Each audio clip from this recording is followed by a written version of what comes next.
about that. No. No. Okay? You saying these men just walked out? And then my next question would be, so men just walking away from a woman that's sweet, she's obedient, she listens to you, she's submissive in a lot of aspects and just being your support, your lead support, believes in you.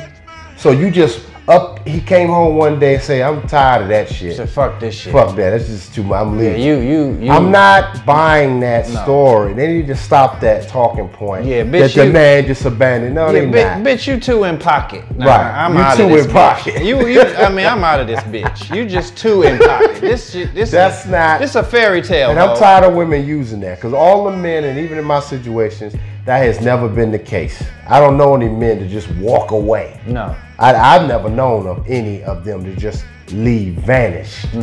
Now, you have had a similar situation happen more than once, where the woman broke up the family. Yep. Just broke up the fucking family. Yeah. And unfortunately, I have 2 young boys with a woman that broke up our family. Yep. And would, of course, naturally say that it was me. Me. It's always you. You know.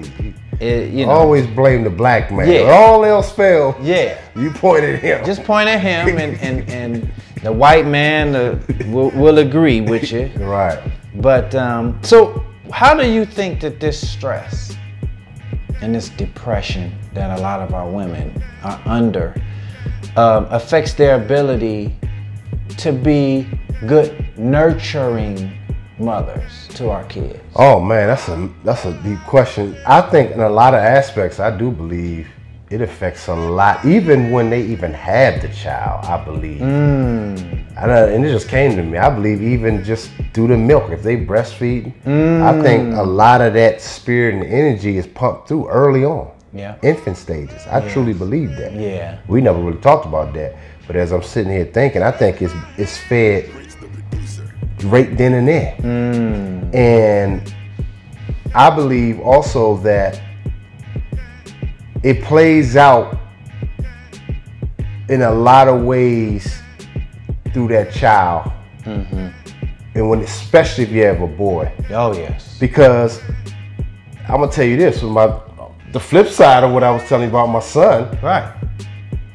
You know, hey, I'm not trying to put all that business out, but I'm gonna go ahead and say it. That's why it's called gloves off. Hey. His sister, little sister, 17, 18, out here popping ass, videotaping her getting done from the back. He was devastated by that. He was my son, and I'm like, man, you gotta understand. And this is what the gynocracy is. So he was seeking, for once, what he should have grew up with. Right. Is the masculine principle. Yes. And directive to speak into his life, because he was supposed to grow up with that balance. Yes. So you saw the trouble, and it, like we were talking earlier, how he told me also that she defers to him now about dealing with his sister, and he said, I don't know, I'm not her father. My son, he said, my son's mom, his mother, says to my son that, what should I do with her? Talking about his little sister. He said, I'm not her father. Why are you asking me whether you should discipline her, how you should discipline her? So she's deferring to my son as the disciplinary, the masculine principle, when she should have had me in there. So he's the substitute, which is also abuse. That's abuse, because you're putting on a young man or a child, even a boy, a stress that he shouldn't have to be dealing with. And a lot of women actually make their sons an honorary boyfriend. An honorary boyfriend, exactly. Hold up, somebody that messaged me, let me see. She said, wait, why do you keep saying they ran the father out the house? Not the way they walk away. They run from their responsibilities too. She said men run from their responsibilities too. Did you run from your responsibility? No, I didn't. I'm still here. My family is in Cleveland. Right. I'm in VA right now. She told you when you getting your things and leaving. My last conversation with her about family was, well, you making these videos and you doing this and that, you know, and I just laughed and chuckled because I'm a man and I have all of my cock and my balls, so I have this thing called testicular fortitude. So I told her, with that testicular fortitude, I said, nobody censors what I say. Exactly. My show and my channel is for men, and I don't need no black woman's approval about what the fuck I do. So I told her, I said, I don't need no censoring about what I say. Her next statement to me was, so when are you leaving? Exactly. And it was the same with me. Yeah. All my situations were the same. And I had different son's mom, and that wasn't by choice. No. But in every situation, I was in a relationship with them. Yes. Engaged a couple times. Yep. But they all said, this is not working because I'm not moving at the speed they want me to move at. But it was nothing with responsibility. Yeah. I was always there. Yeah. None of them can say I didn't take care of responsibility. Yep. It's easier to say that. Now, I'm saying if you're picking a man and you sleeping with a man that don't know how to take care of responsibility, you got to check yourself. Yeah. That's true too. You don't have a man. So you still got to deal with responsibility. Exactly. As a woman, you know what I mean? But yeah, in fact, my ex's sister had a white boyfriend. Yeah. Who, when we broke up, he said, oh yeah, well, you know, Warren is the typical dude, you know. This nigga don't even fucking know me, right? They ain't even married no more. It didn't even last a year. You dig? It didn't even last with Massa. Right. That's a white Lord have mercy. It didn't even fucking last. I ain't go to that wedding either. But anyway, the whole gist of it was, he was saying to her, well, yeah, Warren probably like the rest of the black dudes, you know, he don't be it. And even though her sister didn't actually like me, her sister had to tell him, Warren is not like that. He's really not. That's not who he is. So you don't understand what you're looking at. They may be broken up, but that's not really who he is. Exactly. And sometimes a man has to remove himself from a situation he was already removed from because of the dysfunction and the abuse and the lack of order, especially if it's a real man that he wouldn't deal with, in order to keep from bringing order in a very aggressive manner. Right. You know what I'm saying? To look in you looked in your son's eyes at 23 and you saw hurt, pain, confusion. You looked in your boy's eyes. To me, as a father, looking at my 5-year-old's eyes and my 3-year-old's eyes and seeing that same pain, I would take her goddamn life. And you can write it down. Yeah. I would take her fucking life. I told my father I would take her life. It's that goddamn serious. You see what I'm saying? And so to deal with that arrogance too, because she knows that Zaddy has her back out here. Yeah. She knows Zaddy got her back out here because that's where she getting the Section 8 from. And see, and that goes back to even looking at my son and the same people that have these questions about, well, what about the men and their response? If you looking at my own son, my goddamn son. That's right. And saying, look at him beat up. Yes. And abused by a single black mother. But did you gonna ask what is his responsibility? This is what you're raising. Yes.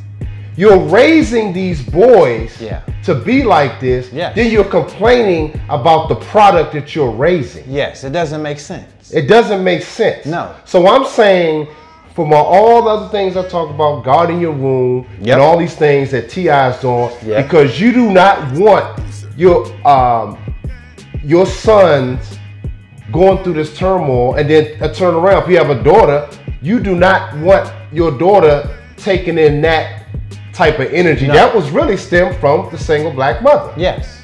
She's responsible under these conditions. If not, choose a man. They don't want to do that because that's order. Yeah, because you have to abide by his rules, regulations, and guidelines. Right, and the only man they want to take orders from is their boss at work. That's it. Let me just say, hey, give me a cup of coffee. That's a problem. You know what I'm talking about? You see, and if I say, well, let me get that turkey sandwich, you know what I'm saying, put that cheese on it, you know, that's an issue. That is. But when you go to work, right, then your boss says, well, you know, can you give me some coffee? And she's like, cream and sugar, sir? Yeah. So I'm saying it's an issue, right? The only person that she wants to take direction from is her white boss. That's it.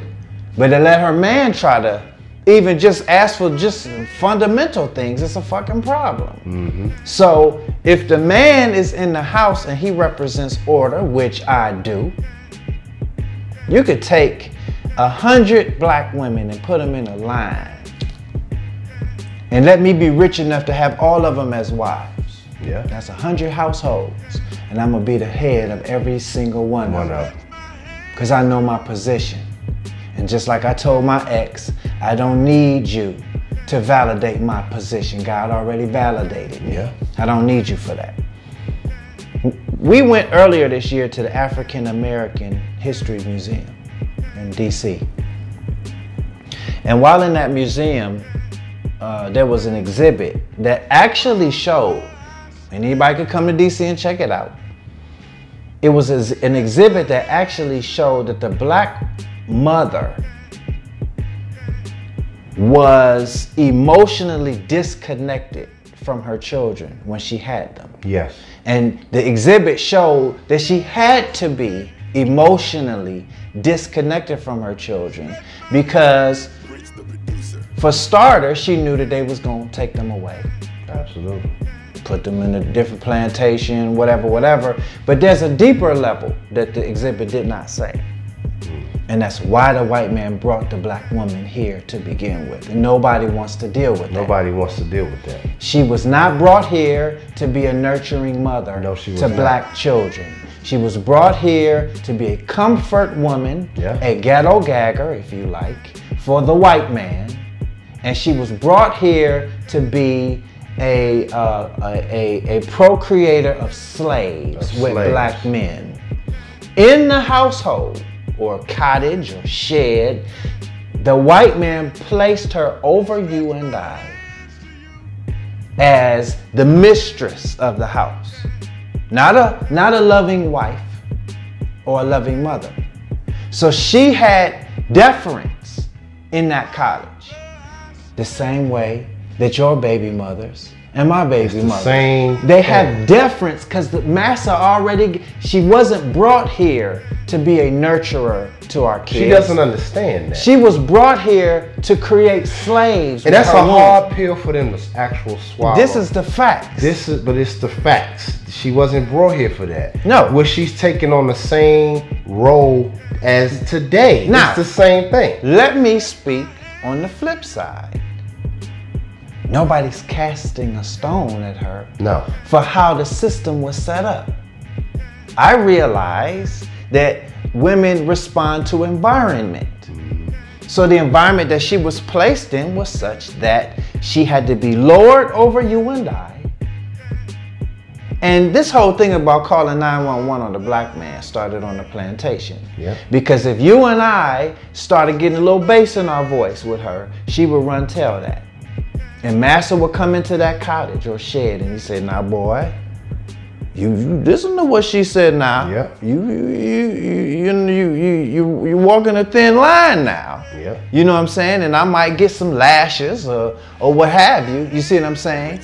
And so, but this was bred into her to run tell that on us. You see what I'm saying? That was bred into her. That was bred into her. And she's actually, to this day, you can see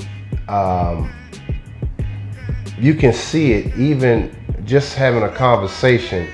They can't deal with anything dealing with their responsibility. Only responsibility she has is correcting you in what you're saying and how you're saying it, how you're going about doing it. It's always that element. And I mean, she's just basically doing the same thing, but you can't tell her that because she don't even know, like you said, she doesn't know why she was even brought here. She don't even know why she was brought here. She doesn't even know that. Most of the slave labor was done by you and I.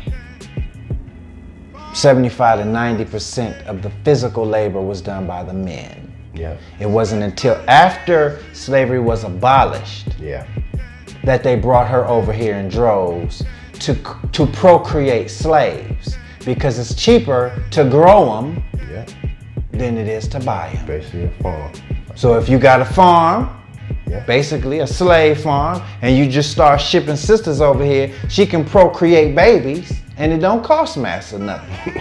Just bring, you got the seed and bring your grounds here. You know, just put the crop out back. Yeah. And then she be the overseer. Yeah, and she's the overseer of her own offspring. Oh God. I think that's our 30 minutes too. So, but so anyway, you want to end this here? Yeah. Okay, so we're going to end this here. And to bite on. Yeah, something to bite on and chew on. So anyway, this your boy Warren B. and HARLAN Scott. Holla at y'all. Peace. Out.